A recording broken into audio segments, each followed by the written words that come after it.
دیہاتی لوگ پکے کافر اور پکے منافق ہیں، اور ایسے ہیں کہ جو احکام شریعت اللہ نے اپنے رسول پر نازل فرمائے ہیں ان سے واقف ہی نہ ہو پائیں، اور اللہ جاننے والا ہے، حکمت والا ہے۔ اور بعض دیہاتی ایسے ہیں کہ جو کچھ خرچ کرتے ہیں اسے تاوان سمجھتے ہیں اور تمہارے حق میں مصیبتوں کے منتظر ہیں،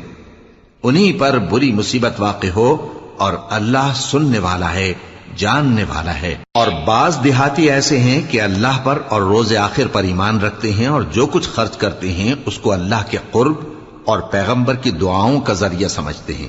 دیکھو یہ بات بلا شبہ ان کے لیے موجب قرب ہے،